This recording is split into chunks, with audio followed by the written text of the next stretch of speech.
Ladies and gentlemen, finally, good morning. Sorry for this technical delay. I think I don't share my slides now. All right. Good. We have to do it now in this hybrid format, simultaneously providing offline lectures and online lectures. So frankly, you don't have to be there. You could sit home. But I am glad to see you, right? I've made this possibility for almost 2 years, and now I'm enjoying it. Very good. So perhaps you know already that we will talk about quantum transport, which concerns most electron transport, electric transport, conductivity in small structures, nanostructures, where quantum effects are important, where, for instance, it's important that electrons are waves. Okay? And if you kind of not sure if you will follow the course, if you attend only the first lecture, you get a half of it. Because this first lecture, scattering approach, electrons like waves, actually summarizes about a half of what I want to say about quantum transport. But first, let me start with common things, organization. There will be 12 lectures, I hope. There will be homework packages, and there will be 4 extra sessions, because you have seen it in your schedule, have noticed already. I guess most of them are on Tuesdays, where I will tell about solutions of homework. We don't have compulsory homework, at least this year. So whatever, we will come, and I will explain the solutions of each package in the course of these extra sessions. Fine. Examinations, there will be written examination, which I guess terribly early to this year. I don't remember. Perhaps you also don't remember. Somewhere early, I guess, end of June. And the examination, the written examination, it consists of 2 parts. One part is a problem to solve, something like homework problem. No, it will be different. You can look at all examinations. And the second part are multiple choice questions. Right, that is basically all. There is a kind of nice book, which you kind of take. I don't dare to ask mind that. But, well, in principle, it encompasses everything which I am to say about quantum transport. Good. That quantum transport, what is that about? What's the concept of this course?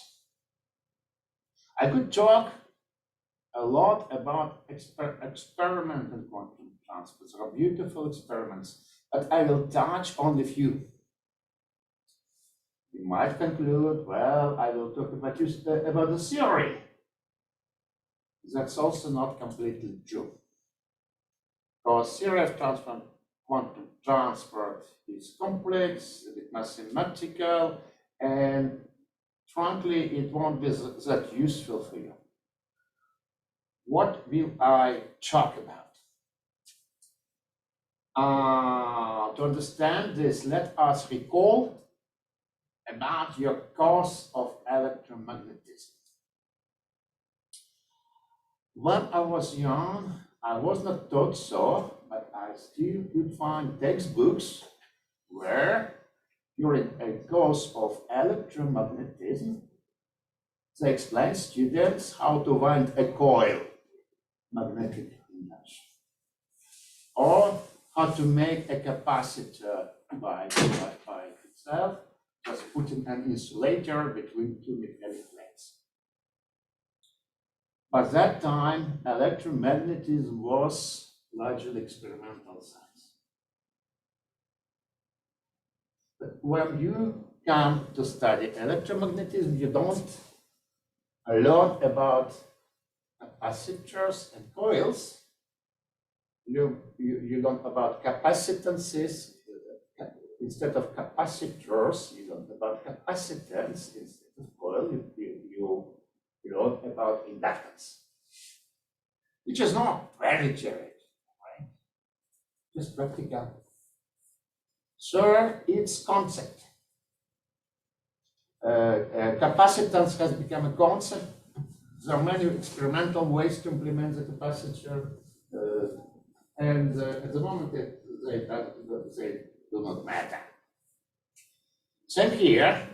I won't go to details of experimental devices, except a few examples. Instead, we will learn concepts of something which you can see in many devices, in many experimental circumstances. That's right.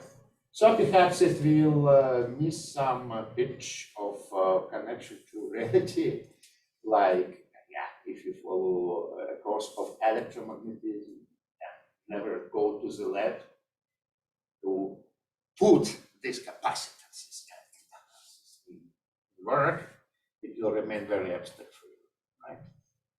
But that's the set of this course. We will talk about concepts of quantum.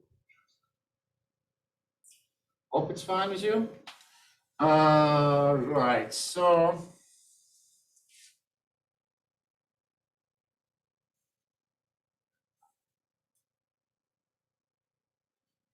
that's a plan of the first part. Eventually, Zoom participants, do you hear me from here?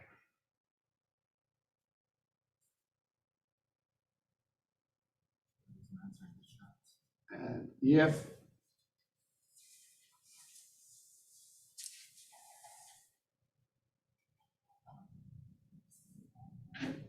All right.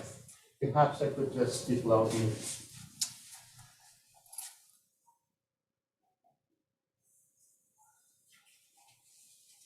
That's the outline of our first lecture, and I promised, so if you get only that one, you got plenty of topics covered. So there are topics. I will start first with something which you would know, with the concept of electrons as plane waves, electrons as fermions. Then we will attempt an interesting quest. We will prove for ourselves that all our structures, whichever, can be modeled very simply as a waveguide with some black box characterized by transmission and reflection. Right, I will even mention some experiment about. Then with this we can build up the description of quantum transport in terms of scattering, matrix, quantum mechanical matrix, and come to Landauer formula, which describes conductance in terms of scattering. Then we get to this green topic, a little bit more challenging. It turns out that scattering approach can not only describe not only the average current, which is easy to measure. It can also describe current fluctuations, the whole statistics of stochastic transfers of electrons between two contacts. It is called counting statistics, and we will look a bit this rather complex theory and very simple ones. Good. And in the end, we will talk about the distribution of this transmission and reflection eigenvalues, distribution, transmission, distribution. Very good, sir. I guess I have to start. Due to these technicalities, we lost a lot of time. Right. Actually, I prefer sit when I'm talking. That also gives me a possibility to mark something on my laptop, which perhaps is useful for you. Sir, let me try both. Let me try to give the score sitting and standing. Electrons as plane waves. Right. Quantum electron has a wave function, and this is the simplest wave function you can imagine. It is a plane wave, right? We remember that probability to find an electron in a point of a space is the square root of this wave function, right? This wave function is just phase vector, so its modulus squared eventually is constant over the whole space. In a state is a well-defined wave vector, momentum. Electron is everywhere. Its position is not determined. All right, here I kind of wanted to sketch what is going on. So instead of a particle in quantum mechanics, electron is a wave, and I just put wave fronts like lines. So it's a wave propagating into this direction. Right here it's imaginary and real part of this wave. It oscillates with a period given by wave vector. For each wave vector, there is corresponding momentum, and there is also energy, which in simple case is just parabolic E squared divided by 2m. Perhaps you remember that in solids it is different. In solids we have several bands. We can have very complex dependence of energy on the wave vector.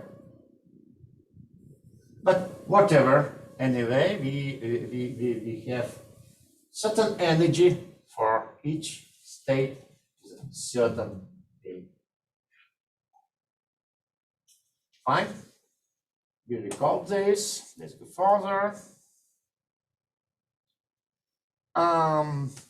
Now we recall that electrons are fermions, and there's plenty of electrons in, say, a piece of metal, in a piece of any conducting material. Right, what we have to recall about fermions, it's Pauli principle. Each state available for a particle is either filled with this particle or empty. What are states in our case? It's all possible plane waves. And let us see what I would like to assess first, what I will recall first, is the following. We have a space of K, right? We look at a small cube around certain K, an element of K space is dimensions dkx, dky, dkz, and I want to know how many states are there in this small cube, right? So one can count this by imposing kind of boundary conditions. K vector will become discrete. We will do this exercise in a bit different context, right? And I can really count all these states. And this is the answer. Well, this is logical. This is proportional to whole space volume of the system. So the bigger the system, the more states it contains. This is proportional to the volume of this small cube. Also logical. More volume, more states. What is this? Who can explain me that factor?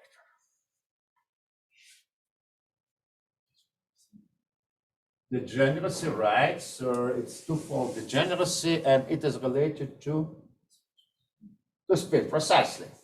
So I'm glad to see that you remember that electrons have spin 1/2, so they can be in two quantum states, spin up, spin down, with respect to spin quantization axis. Right. So for now, we need to define a useful quantity, f of k, function of k. I just look at this small cube near upon k, and I figure out what is the fraction of field states in this cube. Right? So it could go from 0, no electrons, to 1, all states filled. Right. And well, if I know this filling factor, it appears that I know basically everything about the bulk, about this conducting electron gas. I know density, energy density, current density even. So how can I do this? Well, all these quantities are just contributed by all electrons. So I have to sum up over all electrons. How do I sum up? Well, I just recall this formula. So this gives me number of states over here. That comes with volume, but if I talk about densities, I divide by volume, right? So I just have integration of k with a factor, which is 1 for density. I just count particles. If I look at the energy density, I have to take energy as a factor. If I want to look at current density, well, I have to recall that there are velocities which depend on wave vector. So I put them here. It's electric current, so I have to multiply it with an electron charge. And right, that makes it. So in principle, if I know this filling factor, I know everything about this bulk material. How do I know filling factor? Sometimes it is forgotten that quantum mechanics by itself does not define this filling factor. Right? I could just put these electrons filling the states in arbitrary order. It is a legal quantum state. If I don't put it into external world, it would never relax, it would stay.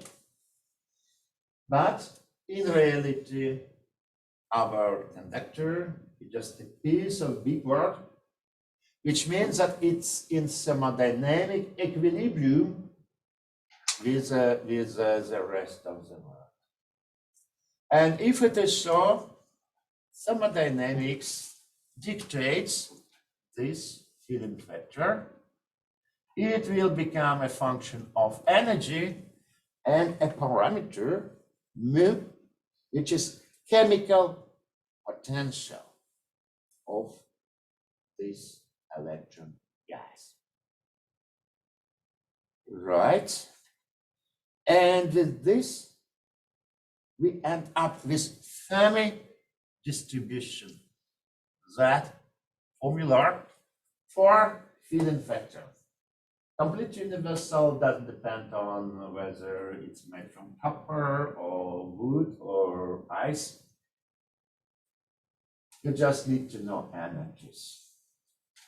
Good. Now I plot this function versus energy, and I do it in a little bit tricky way, right? So I have this horizontal axis, and energy is vertical axis. And I see that this hidden factor makes a step. If temperature is small, all states below chemical potential are filled. And what temperature does, yeah, it makes some smooth transition of this step, right? So the width of this transition is of the order of temperature. And okay, now we have to recall some numbers from general physics.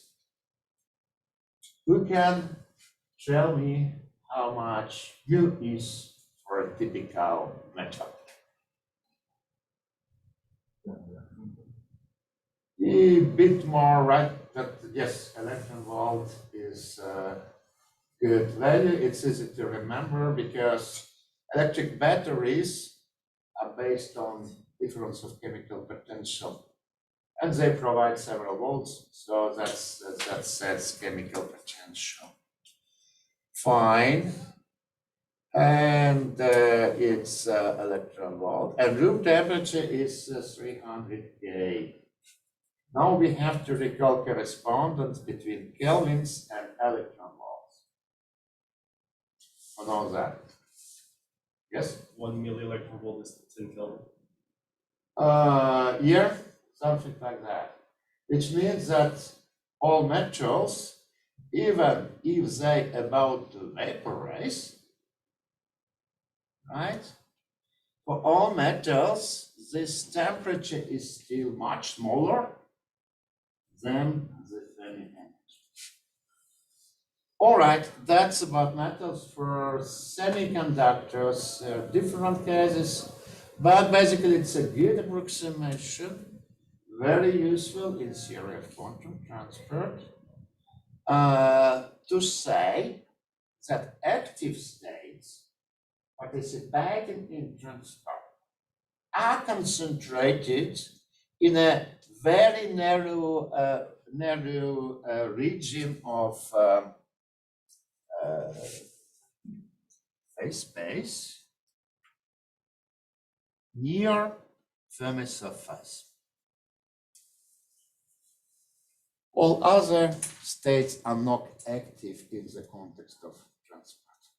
Why is it true? Because you transport electrons, you make a state somewhere empty and make a state in another place filled, right? So you have to work in this narrow region. Good. We learned a lot. Let us jump to a bit different topic, a topic of waveguides. Perhaps you have heard about this in some other context. I would like to sell you an idea that our world doesn't have to be three-dimensional. You can easily make it two-dimensional, or in my case, one-dimensional, just with our hands, with engineering. Okay. Let me consider a wave, electron wave, but in principle, one can say about the same about any waves, electromagnetic waves, sound waves, right in confined geometry. Good, so I made a waveguide as it is shown here in picture 1. So just infinite rectangular box which is extended in x direction. And there are unpenetrable walls of this box. Good. If I look, if I think of a wave, if I think of electron wave function, understand that right, it tries to get to the barrier, it cannot, so the probability to be at the barrier must be 0, which means that the wave function, wave field, must be 0 at the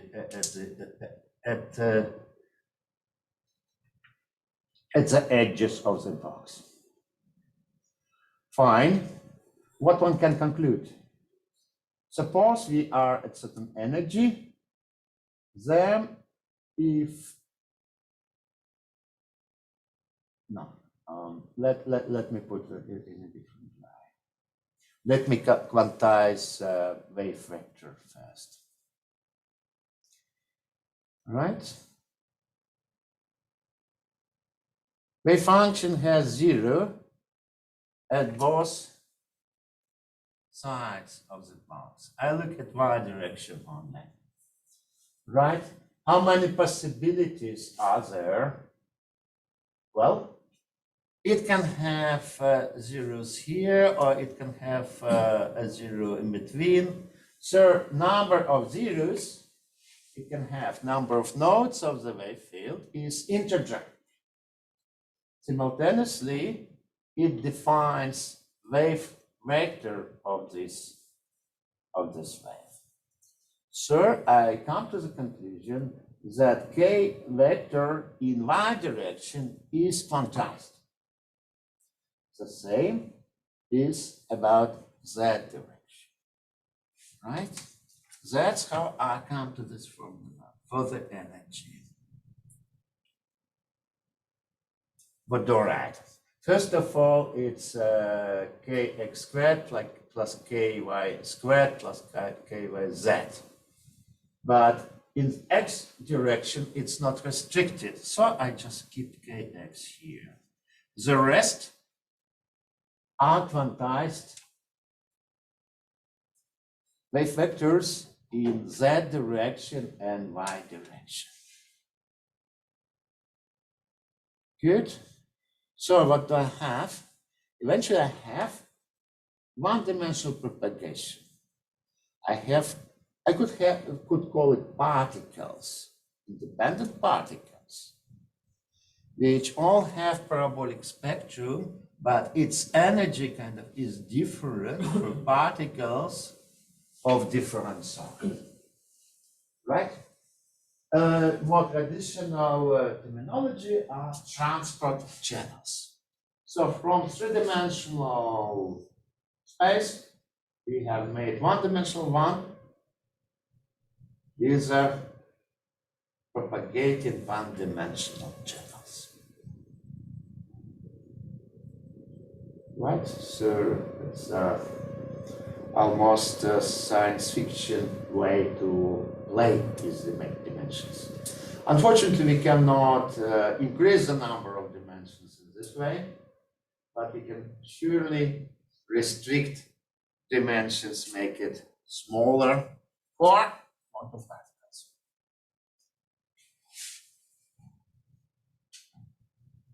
Good. What else to recall?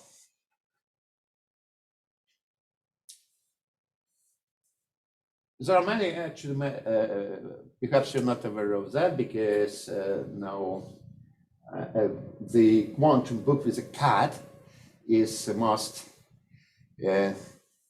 mostly in use here, but there are many quantum books, and one can kind of sort them out with some criterion. Well, if you find this picture on the first 30 pages of this book, it's a good one. Okay, do you remember this picture in your quantum book? You do, perfect. Right, so what's that about? It's about potential barrier. Let us recall the problem. Let's go a little bit mathematical to understand how one can get everything which you want to know from the solution of Schrödinger equation. Right. First of all, let me understand what solution do I want in in this situation. I wouldn't have, localized solutions somewhere at any energy. I will have propagating waves. But it's a point that a propagating wave, say coming from the left, is reflected at this barrier. Part of this wave will pass, part of the wave is reflected. Good. According to this, I will look for solution in these two regions, on the left and on the right, in the following way. Okay, this is a linear combination of incident and reflected wave. Right? Two opposite cases here. This is just the wave passed. So I have only one term, only transmitted wave. Nothing comes from the right. Good. What do I have in the middle? Well, I still have a superposition with a different K, which I call kappa. Could be even complex kappa. Right? Why is it so? Because any Schrödinger equation will have two solutions. Right. Now, all these coefficients are not yet known for me. How can I find those? Well, first of all, I figure out what this kappa is. It's just given by energy and the height of potential barrier. The same for K. Right? Now I want to find these four unknown variables, reflection, transmission, amplitudes, and this AB, which I actually don't care about. For variables, I need four equations to solve. How can I get these equations? I have 2 points here and here. And for each point, the wave function must be continuous, and its derivative must be continuous. That gives me 4 equations for 4 variables. One can solve this. Right, I'll let computer do this. What's important that there's a way to determine transmission and reflection amplitudes. Let's add it to our dictionary and let's look at this formulas. Cannot quickly write it, but anyway, what I got here is a transmission through the barrier as a function of energy, 4 different parameters. So, right, as you see, for a thin barrier, it's rather smooth function. I have transmission under the barrier, and it's called tunneling. Classically, it would be forbidden. Classically, the particle would reflect from this barrier. I still have a transmission here. Right. The classical result would be like this. It will be 0 till energy approaches barrier height. Then it just jumps to 1. Okay. I see that thin barrier differs much from classical limit. I understand why. What does it mean, thin?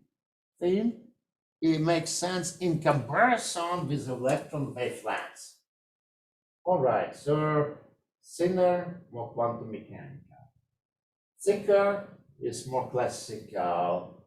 And I see that here, the thicker curve approaches classical limit, but something strange is going on over here, some oscillations. Who can guess the origin of these oscillations? You too. Let's see. Interference Interference of what and what? of different waves. Right? Waves from different points. Right? So there are two edges of the barrier, and the reflected wave kind of reflects from both points. And there's interference between points, which indeed accounts for these oscillations. Fine. So there are interference effects, even where you expect more classical answer. Good. Transmission probability, that's what we have to know. It's physical quantity in distinction from transmission amplitude.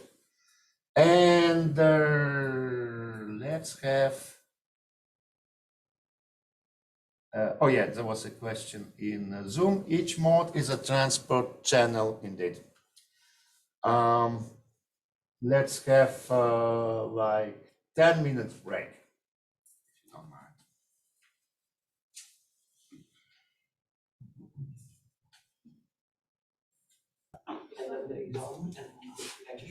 Very good. Let us start it over again. Potential barrier, transmission probability. We have basically done with recalling things we know. Let me just put a program for several slides. I will talk about nanostructure. I will try to talk about all possible nanostructures you could ever make. The only requirement which I'll have is that it is connected to this. It has to be connected, otherwise we could not measure electric currents with the structure. All right. Otherwise, it can be very complex. Here I put something which has some gates, some impurities, some semiconducting two-dimensional electron gas, lots of details. I want to say that whatever complex it is, whatever interesting details are there, it can be modeled in a very simple way. You just take a waveguide with a finite number of transport modes, transport channels. You set potential barriers for flexibility. We do it. We do different barriers for different channels, so we end up with a set of transmission coefficients. And I want to prove that it's enough to describe the transport for the structure. Good, these transmission coefficients will depend on all details of the structure, at least on some details, but it's a different story. Now we want to learn that everything which we want to know is a set of these transmission coefficients. Right, to see this, let me quickly go through some funny concepts people thought about. First concept is a adiabatic quantum transport. So we take a waveguide and we change its width. So we're gonna make a constriction somewhere in the middle of the waveguide. And what I wanna note is that there is no potential energy in this problem for three-dimensional electrons.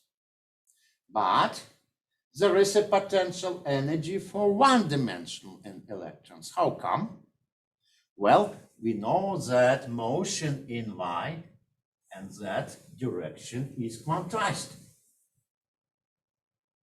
The quantization does depend on the constriction length,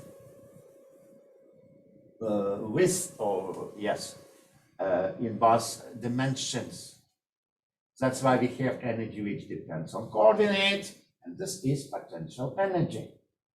So in fact, one-dimensional electron sees this constriction as a potential barrier.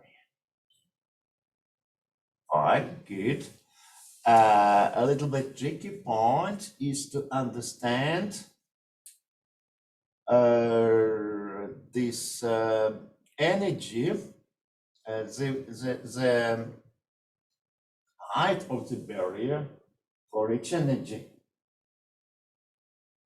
Problem is that the height of the barrier is not constant for all the modes. It depends on these numbers, so we have different barriers for different modes. For modes with lower energy, the barrier is lower. For modes with higher energy, the barrier is higher. Good. So what I do here, I just draw this barrier for different modes. So it starts with low values and it goes up and up and up. Here it is still barrier. I just didn't want to show this part of the picture. All right, then I set to a certain energy. This is Fermi energy, if you wish. Because we look at the transport near Fermi energy near chemical potential. And I understand that I can solve all these modes onto open and closed. At least if I treat this barrier in classical approximation. So everything which is above the barrier transmits, everything which below the barrier, and everything which, if energy is above the barrier, which is valid for these three blue cups, it transmits. But we see that for most modes, the energy is below barrier height. So all these modes are reflected, all these channels are closed. All right? Good. Then there's now important, although very simple derivation. But it's a head of quantum transport. Well, you might call it theory. I want to determine the current in this, I would call it quantum point contact. Okay, there is a point, there is a constriction, and I want to compute. First, I want to notice that field factors are actually transported with electrons, right? So electrons which come from the left, they bring field factor from the left. Those which come from the right, bring field factor from the right. Good, so I look at the current, and first of all, for closed channels, I notice that they do not contribute to the current. Why is it so? Well, the current doesn't depend on cross-section. I can, for instance, look here, and I see that all in closed channels, the number of incoming electrons is equal to the number of reflected electrons. Current must be 0. So I have to concentrate on open channels. Here it is. That goes through constriction. And you see, I see a disbalance between left going and right going electrons if they come with different field factors. Right? Here I sketch field factors versus energy. And I see that this difference basically is concentrated in energy strip between chemical potentials of two units. Right? Now I can count. I count density of states and velocities. And density of states appear to be inversely proportional to velocities. So eventually this formula for current contains no velocities. And then I need to sum up our channels. Here it is. I have to recall that there are two spin directions, right? And the integration of the filling factors.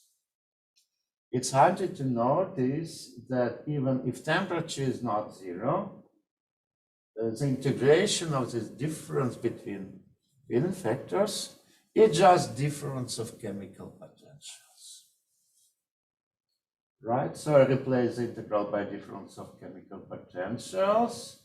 Now what I found, I have number of open channels times a coefficient times voltage, which means that conductance, which is the ratio between current and voltage,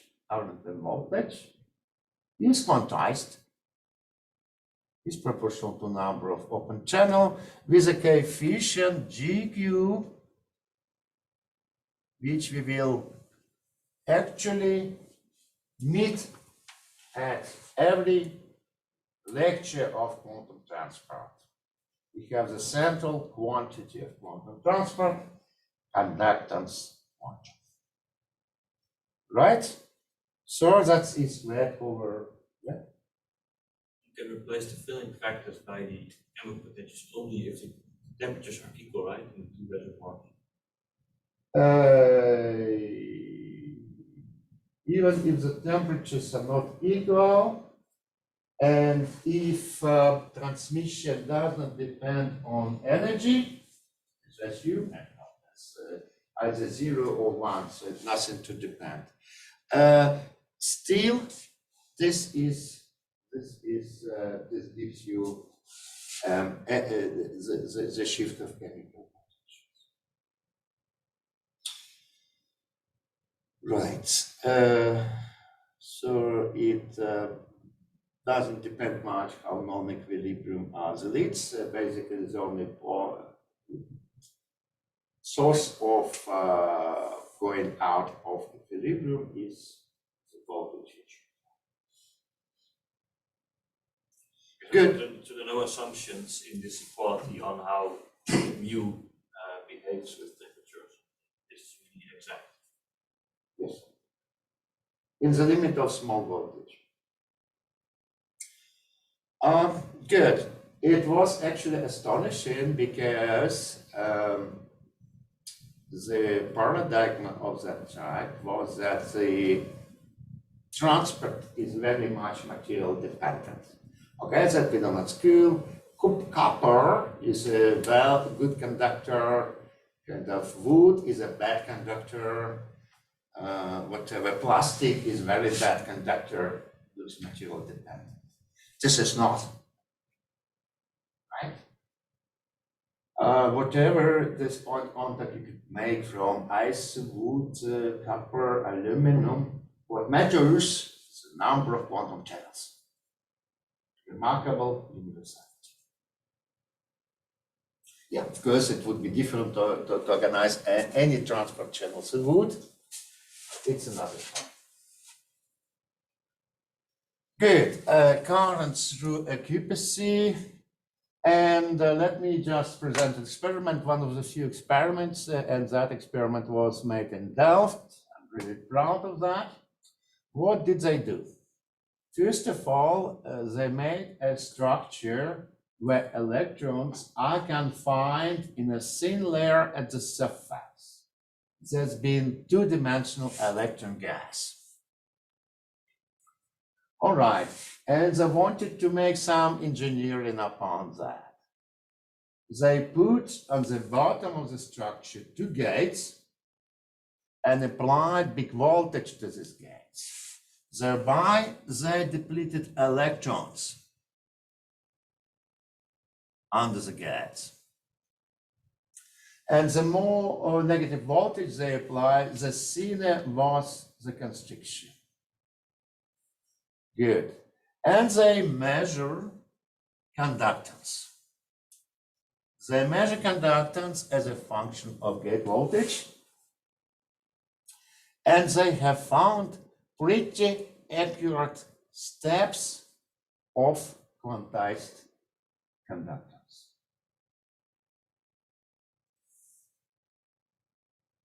Right. Experimental discovery, as you see, it just basically shows that there are few open channels. Also, if you think of which come into the play, also if you think of the whole structure they had, it had billions of channels. It was wide. But from all electrons which could come to the constriction, only few can go. Only few which fit into these open channels. Right, that was a remarkable experimental discovery. I would personally give a Nobel Prize for that. Well, it's not yet granted at the moment. Good. Yes? So in the act, do we consider the effect of constriction in the z direction as well?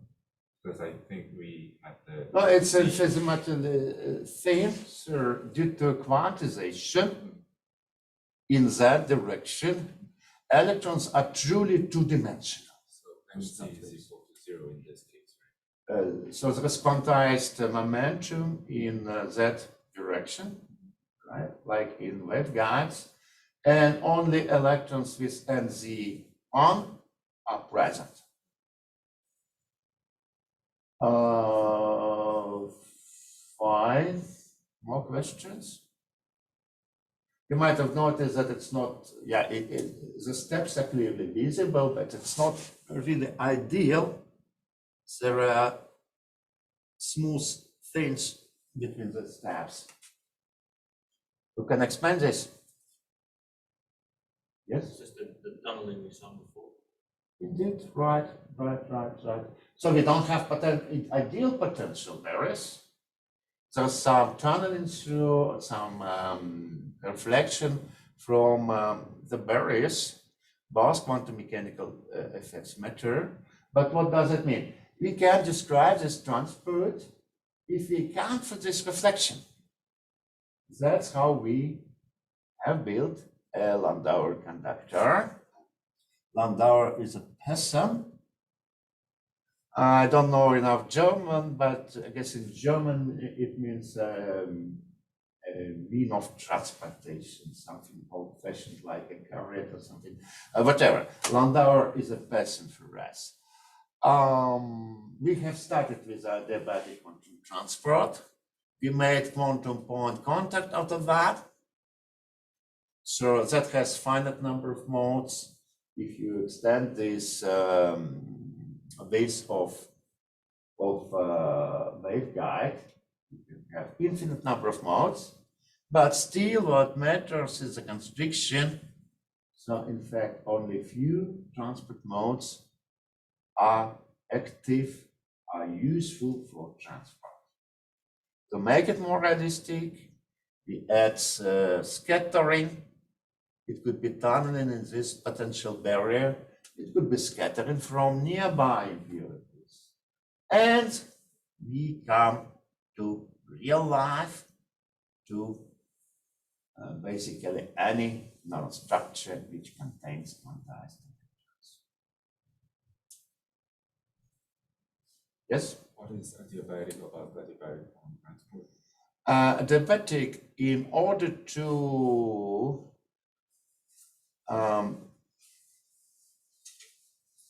guarantee no reflection, I have to assume that this potential barrier changes very smoothly adiabatically, right? So the scale at which the this is changing must be smaller than the this, must be longer than the this itself. My pictures are a bit exaggerated. In fact, the this changes much smoother. This guarantees no reflection. This guarantees good suppression separation between open and closed channels. But okay, if we take into account transmission, finite transmission and reflection coefficients, this separation doesn't matter anymore. The only point we have already understood that there's finite number of channels which defines conductance through nanostructure. Right. Then we oh, okay, just something in the chart. Why is the transmission either 0 or 1? This is in quantum point contact, where the channels either transmit or are reflected, are either open or closed. It's an approximation. As we can see from experimental data, it can be made a good approximation. Right, so let me talk about a scattering matrix, what it's all about. First, about the setup. We've got nanostructure, which is black box for me at the moment. And it's in a waveguide. And there are NL modes coming from the left and N right modes coming from the right. Good. How can I characterize scattering in general? If it were one channel, it would be just transmission reflection coefficient. Now I have to take into account that each wave, where do I have incident wave? Okay, here it is. Each wave of this sort can transmit to all channels and can be reflected to all channels. So it is best described by a matrix which relates all incoming amplitudes, vector of incoming amplitudes in all channels, and all outgoing amplitudes. This is the scattering matrix. Okay, I have two leads, and the first thing which I can do with this matrix is separate it into blocks, right? So this block of the matrix describes reflection from the left to the left. Another diagonal block, reflection from the right to the right, and the right transmissions from the left to the right, from the right to the left. Right, otherwise it doesn't make sense. I have to define two leads. Right, let me talk about general properties of this scattering matrix. I hope you remember enough linear algebra. There's been told quite a bit about these matrices. Scattering matrix is a unitary matrix, which means conjugated matrix times matrix. Yeah, the product of this is 1. How to understand it in simpler or more physical terms, or we just rewrite it in terms of transmission and reflection blocks. And that very much like reflection coefficient. And this is like transmission coefficient. And the sum of the two is 1, which means no particles disappear at the structures. No particles appear in the structure. We have conservation of all particles flows. In all channels, in all superpositions of wave functions coming to and going from the structure, that sets this property unitarity. Good. That is one property. Another property, time reversibility. Suppose we don't have magnetic field because magnetic field changes everything. Suppose we are in our world, which is reversible at microscopic. Well, you know that unfortunately it's not reversible at biological scale. I would never be able to reach your age already, although I would love to, but at microscopical scale, it's all reversible. Now, what I see from here, that transmission matrix is transmission matrix from the left to the right, from the right to the left are identical. Well, how can I imagine? Well, suppose I just make a movie of an electron which goes from the left to the right. Good. And now I reverse the direction of this movie. I look at it from the end to the beginning, and I see the same electron propagating from the right to the left.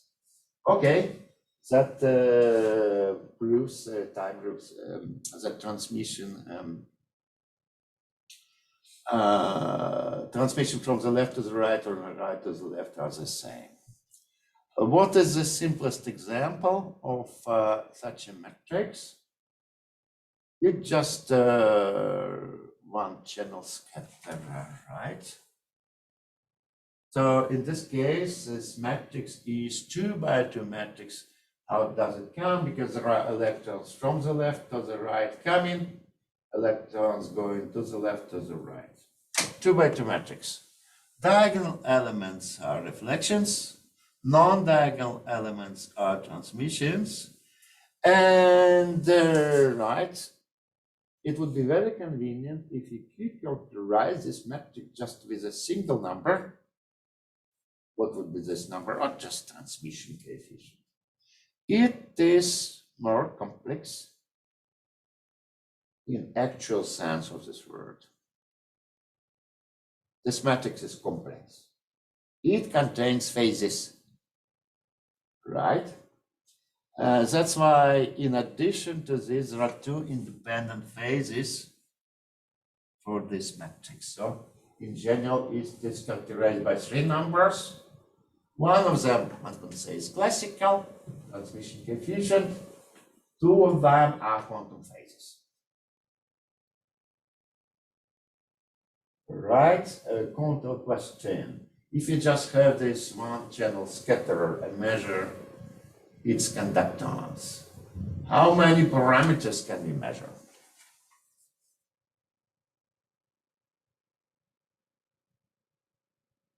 Just one, I think. Yes, one conductance, one parameter. Namely, we measure this transmission coefficient. The phases will remain unknown, right?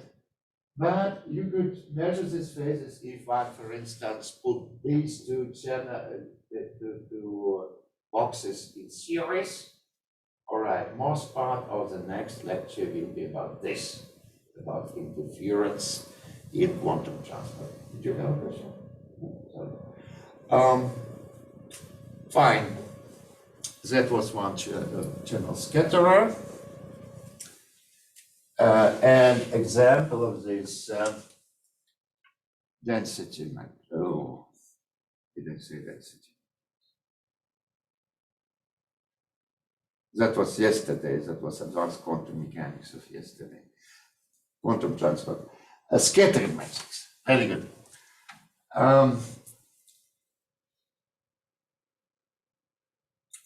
Now I wanna talk about Landauer formula.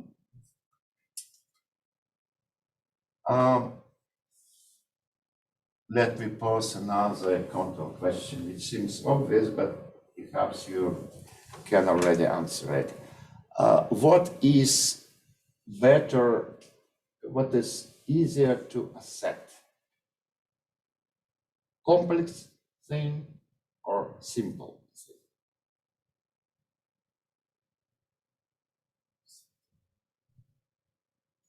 You're right. Many people think that complex things are not easy to accept. But in fact, human mind is such that it's just precisely the opposite. Right? And there was a simple formula which has been put by Landauer in early 80s, quite some time ago, which was not accepted for kind of 10 years by most of the computers. So we have to work on this, many people have to think before this simple thing has been accepted. Just to make a story out of that, most difficulty came from the fact that Landauer was not a university scientist. Well, you know that most researchers are concentrated on university, but can they make money for living by teaching you guys. But some of them are really work for companies, for government in research labs. And there is certain difference between these two types of scientists. Landauer never worked at university. That's why computing distrust him slightly. Okay, he was also emotional person that also contributed. Anyway, it was difficult to comprehend such a simple thing. What is this simple thing? There are two variants of Landauer formula. One is for the case when transmission of the channels does depend on energy. Good. In this case, we look at each energy, and for each energy, we find difference of Finnan factors.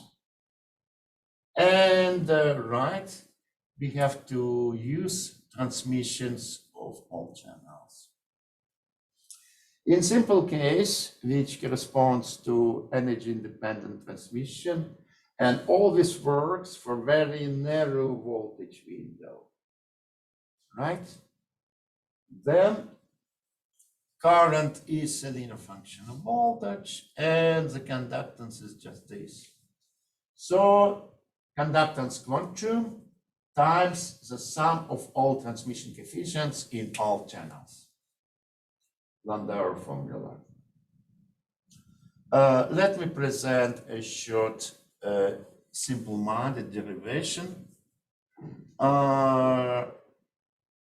which I do in a little bit different way than for quantum point contact. Right. First, I wanna count how many electrons actually come to the constriction.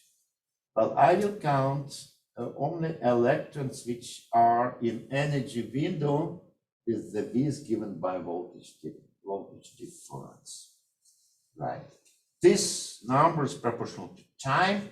More time I wait, more electrons will come, proportional to the voltage difference, and that's universal coefficient.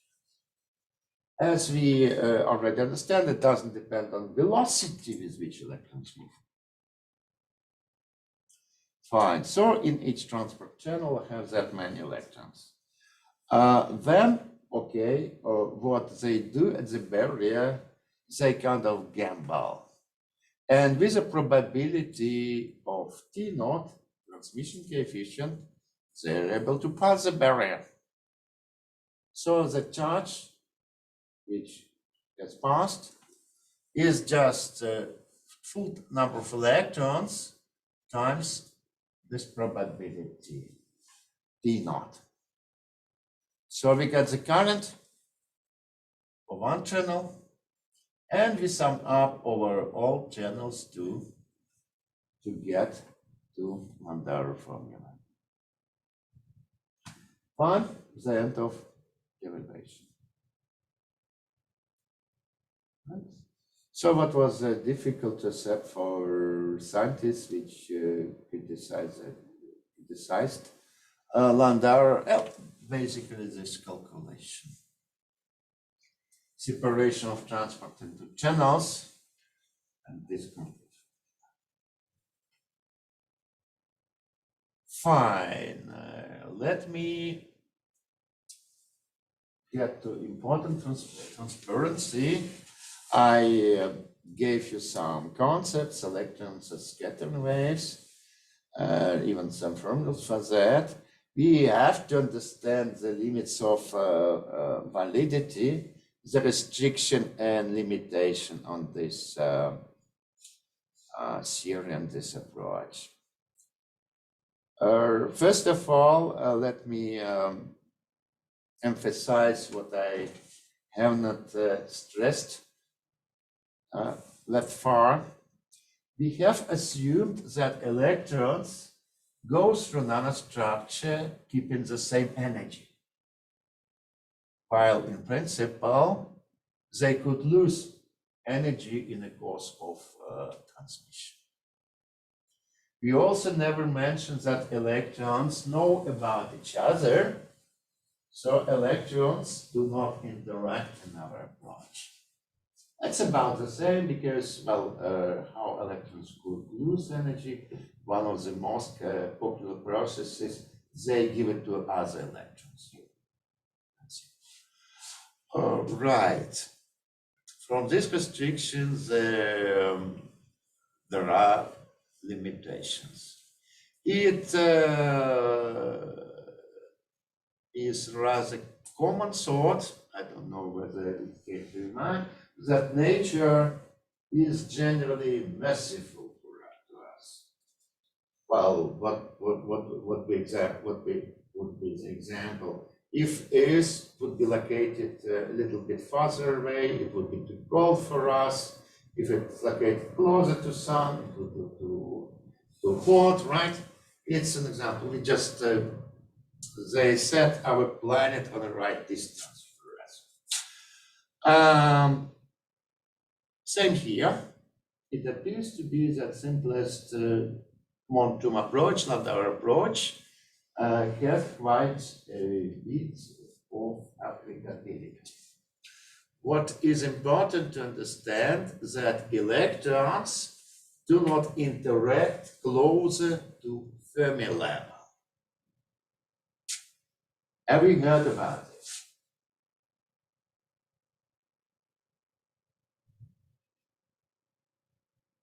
You did. I have to explain it for the rest, and I wonder if it has been ever touched in solid state physics. They could, but they could stop it. If you recall your solid state physics, say all this almost at least 99% of time have been talking about non-interacting electrons. But that's crazy, is it? Electrons are charged, they repel each other in vacuum. So how your teachers convinced you that it was okay? They did not? The shielding of the atoms. Shielding of atoms, I guess you talk about screening of, yes, you're right. Right, so as electrons screen electric charge of a given electron, but if they come close to each other, they do interact, some residual interaction. So one wonders what are limitations of this picture. And if one comes to the numbers show that the direction is in fact comparable in scale with chemical potential with Fermi energy could be quite big. It's interesting, correct answer to this statement. They do not interact because they are not.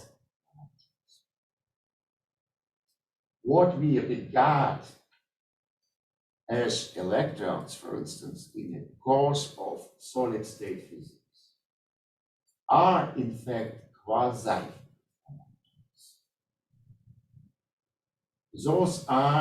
Electrons are excitations of vacuum.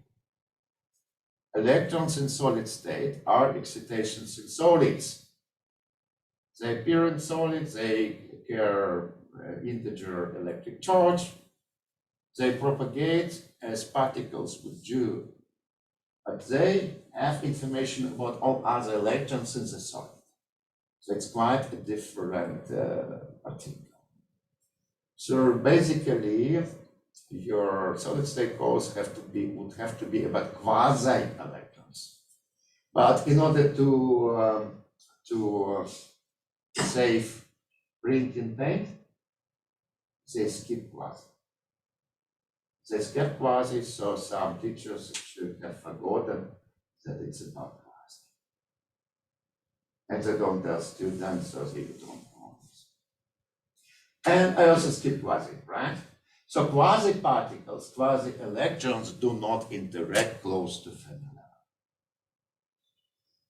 Good, which means that low voltage, small voltage differences close to Fermi level, low temperature close to Fermi level is good for applicability of Landauer formula.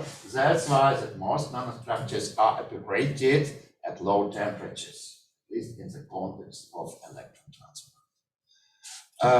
Good, short structures are good, intuitive, right? If the structure is short, there's less chance for electron to pass it with energy loss. It just does it so quickly, it has no time to do anything. Right, but of course, limitations depend on quantity of interest. One can derive a sort of theorem that for any nanostructure at sufficiently low temperatures, at sufficiently low voltages, Landauer formula will work. Depending on the structure, it could be 100 electron volts or micro electron volts. Fine, let us see. I've 10 minutes to talk about counting statistics. Okay, that's a challenges. First of all, let me see if we can count correctly. How to count correctly in order to get scientific values, in order to get something sensible. All right, let's talk about discrete events. Right, electrons coming through nanostructure, babies born in Delft per night, birds flying upon your window. Those are discrete events. Good. We separate time axis onto intervals. Well, it's convenient to use same intervals. And for each interval, we count number of these events. Right? So we have to see it really long to get enough statistics. In the end of the day, we come with a histogram. That shows how many counts we have for certain number, certain n. So, and that approximates probability of this outcome. Usually, I was very disappointed by that day. It was my second day at university. We have to count, perhaps you also did the same lab. We have to count cosmic rays, cosmic particles with a higher counter. So really here cosmic particles coming tick, tick, tick, tick. They could be signals from other galaxies.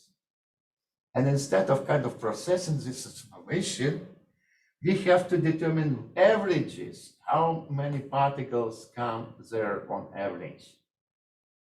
That was very kind of instructive experience, very boring, right? So from this histogram, people usually only take average. And they also estimate the accuracy, so they also measure spread of this distribution. But in principle, what I want to stress, one can characterize the whole distribution. The only point, it requires some time and kind of will to assess all these quantities. Let's see the question chart. What is small t? Is this question to this transparency? All right, let's keep it. You better talk to me. Right, measurements. Okay, here t is measurement time.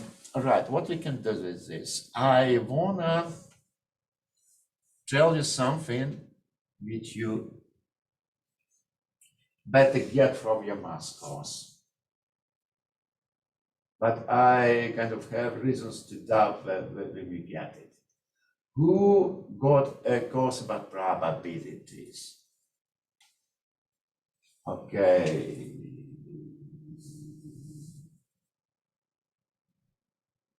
Strange. The rest of you, do you know what probability is? The word. Okay, but you never take the regular course where a kind of mathematician, you know, the guy who doesn't care about physics, tells you about probability theory. Interesting, fascinating. All right. Anyway, let me tell you something about probabilities then. What we measure is a probability distribution. Probability to have n samples in course of our measurement.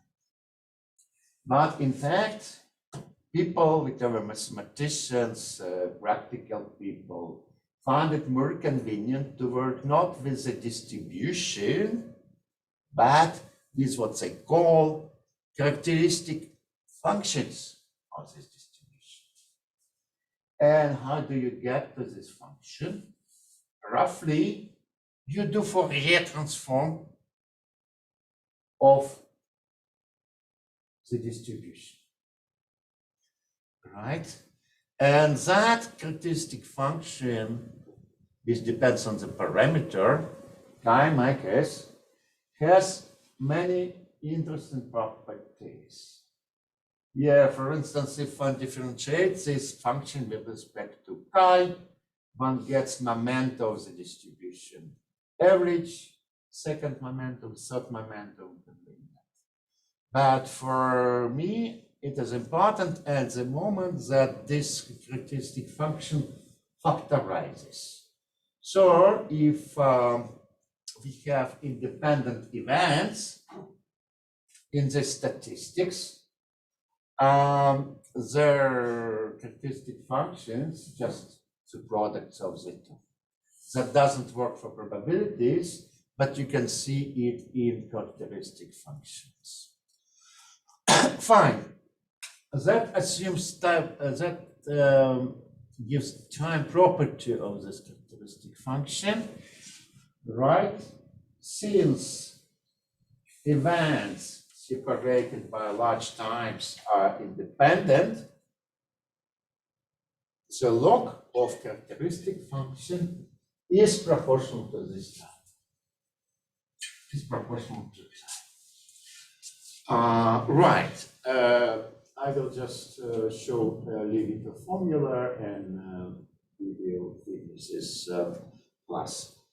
I will tell the rest in the beginning of second lecture. Let me illustrate general use of this characteristic function. Suppose we count roots, and after long run, we got this expression for the function, and we expand it in terms of exponents of make a transform. I would say, well, that's idiotic in symmetric basis. Not really, because these coefficients will tell you a lot about the belt, right? For instance, this term is W1 corresponds to birds which fly independently from any other birds, single ones, all right? Well, you might have heard that birds sometimes form couples.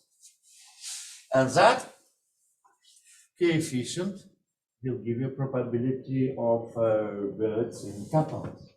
Moreover, some of them prefer to fly in large flocks. Right, this is the coefficient. Good, and let me just, I will come to, what is that?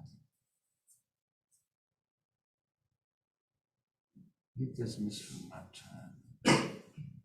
All right, there's some mistake in my slides. So let's postpone, leave it a formula till next lecture. And now I'm done, so thank you for your attention. I was glad to see you today. Thank you.